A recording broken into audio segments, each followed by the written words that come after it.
Assalamualaikum warahmatullahi wabarakatuh. Perkenalkan, nama saya Pak Rizky. Halo semuanya. Di sini saya akan membahas lanjutan modul yang kemarin, yaitu membahas tentang Linux. Kita melanjutkan materi yang kemarin. Mungkin langsung saja kita buka materinya. Jadi di sini kita akan mencoba belajar perintah di Linux, yaitu mengelola berkas dan direktori, managing files and directory.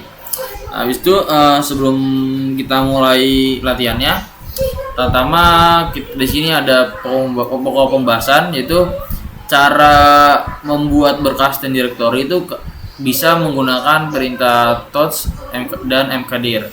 Habis itu ada perintah juga menyalakan berkas dan direktori menggunakan perintah cp, copy. Bisa juga memindahkan dan mengganti nama berkas file menggunakan mv atau move. Habis itu ada juga menghapus berkas dan direktori itu menggunakan rm dan rmdir, itu remove dan remove directory. Habis itu ada juga perintah tambahan menampilkan ukuran berkas atau direktori menggunakan perintah du dan df. Habis itu juga membuat tautan menggunakan perintah ln. Mungkin langsung saja kita ke latihannya, tugas latihannya. Nah ini dia. Nah ini saya akan membuat seperti ini, ya kan? Itu pertama-tama mungkin kita langsung aja buka terminal, ketik cd,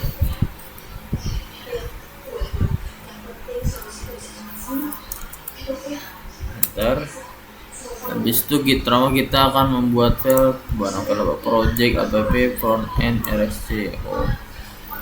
Mungkin langsung saja nama mengetik mkdir.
kegedean tuh.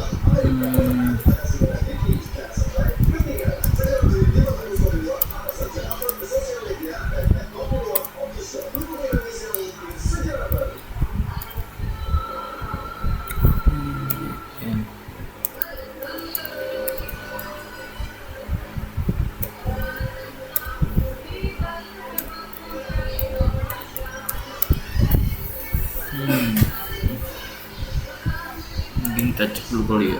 Project frontend, backend, API,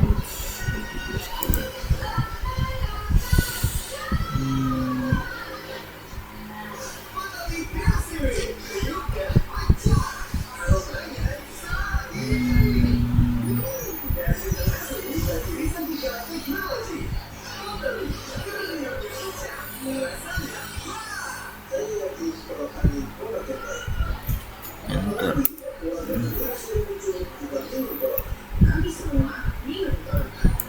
Habis itu salin seluruh repository file data baru project APDF telepon data dan seluruhnya ya. Mengetik cp nsr project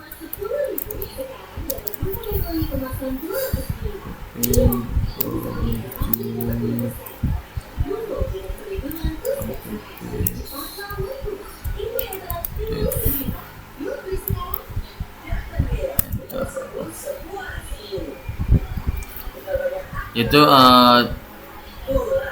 di sini tuh cewek minus R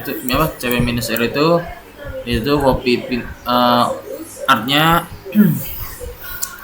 menyalin semua isi folder di dalamnya, artinya cpmsr itu minus R itu artinya rekursif ya.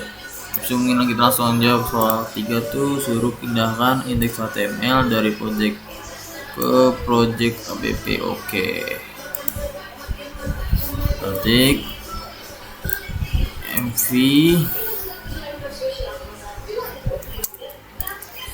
project app frontend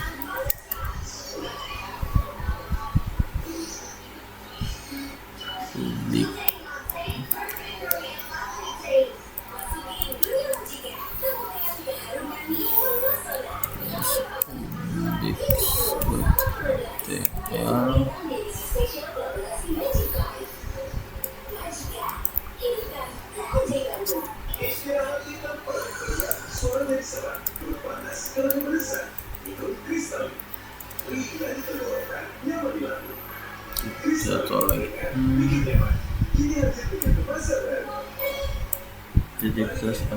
oke.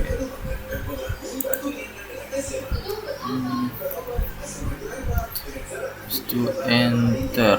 Nah, setelah soal 4, suruh ganti nama DBG menjadi database DB. Oke. Suruh ganti nama. Nanti mv project backend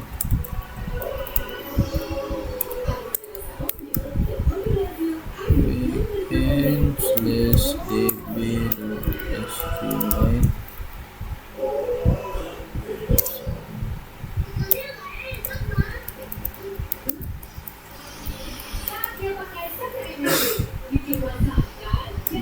database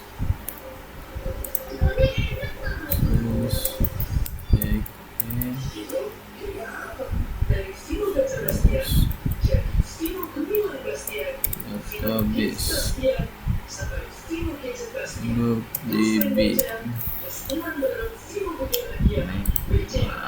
Kan enak deh. Enter. Soal 5, disuruh hapus direktori project secara paksa. Oke. Dan ketik perintah rm -rf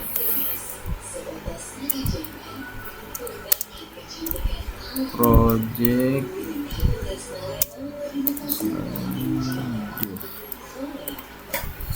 Itu arti perintah rm-rf ini perintah yang langsung menghapus folder dan seluruh isinya tanpa konfirmasi. Nanti aja. Habis itu kita disuruh buat simbolik link dari project ke my favorite.js. Buat simbolik link ya. Ngetik perintah ln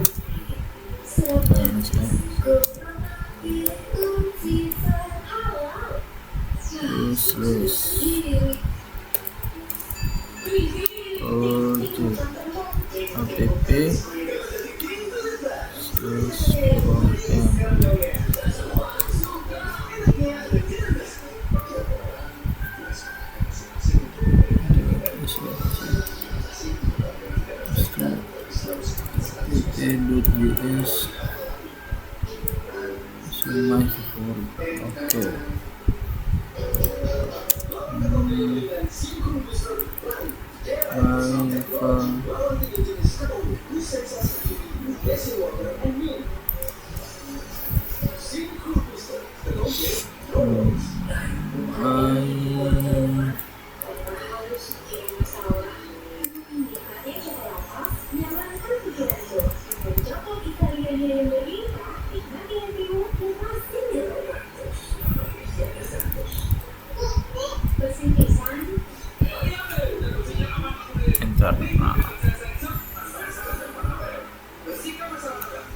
Habis itu di sini suruh cek ukuran total directory dalam format yang boleh dibaca. Kita lihat totalnya ya. Ketik du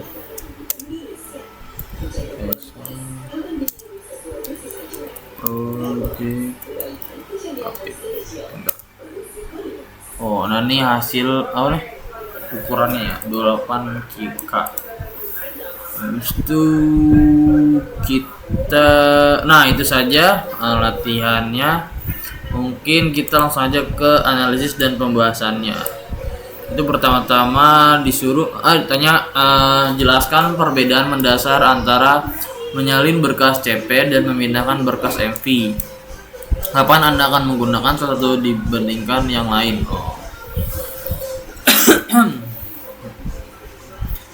Yaitu untuk CP itu yaitu artinya itu menyalin berkas, file lama tetap ada.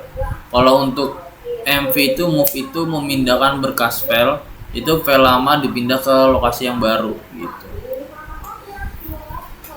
Nah, perbedaan dasarnya adalah kalau kita pakai CP, kita membuat salinan baru dari file tanpa menghapus file aslinya.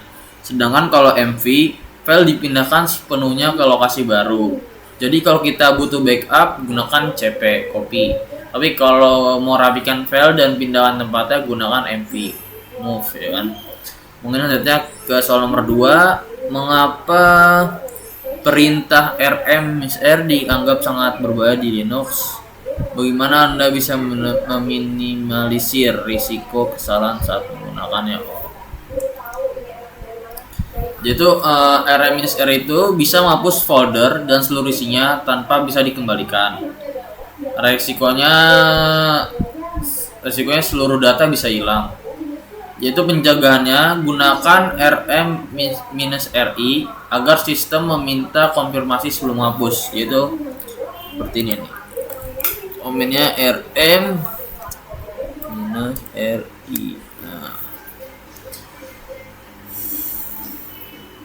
Habis itu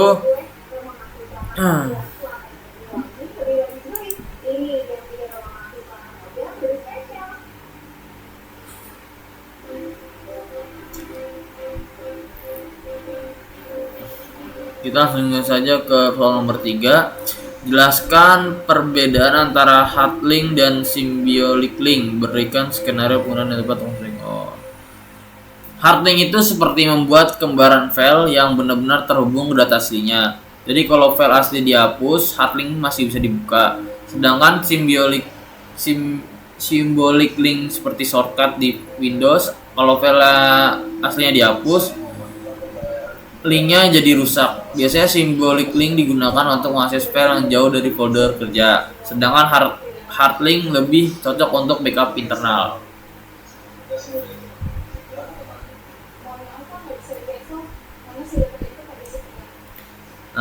Nomor 4, jika Anda ingin mengetahui berapa banyak ruang disk yang digunakan oleh setiap subdirectory dalam directory site ini, perintah apa yang Anda gunakan? Nah, untuk melihat berapa besar ukuran setiap subfolder, saya bisa pakai perintah du -max dev 1. Nah, mungkin saya contohkan, yaitu menggunakan perintah du di sini ya dulu du -h -max dev sama dengan 1. Nah, yaitu artinya tuh du tuh berarti disk usage. Nah, untuk misalnya itu untuk format yang mudah dibaca, dan untuk ini -max dev sama dengan 1 itu artinya tuh hanya menampilkan ukuran folder di tingkat pertama saja. Nah, habis itu kita selanjutnya ke soal kelima, diskusikan pentingnya organisasi berkas dan direktori yang baik dalam lingkungan Linux, terutama untuk proyek pengembangan software atau administrasi sistem. Yaitu organisasi file dan folder yang baik sangat penting di Linux, apalagi dalam proyek pengembangan software atau administrasi sistem. Dengan struktur yang rapi, kita bisa lebih mudah mencari file, menghindari kesalahan, dan menjaga sistem tetap efisien. Selain itu, kalau bekerja dalam tim, semua anggota akan lebih mudah memahami alur kerja proyek. Mungkin itu saja dari saya tentang pembahasan modul ini. Mohon maaf bila ada kata-kata yang salah dan kata yang kurang atau penjelasan yang kurang bisa dimengerti. Saya tutup. Wassalamualaikum warahmatullahi wabarakatuh.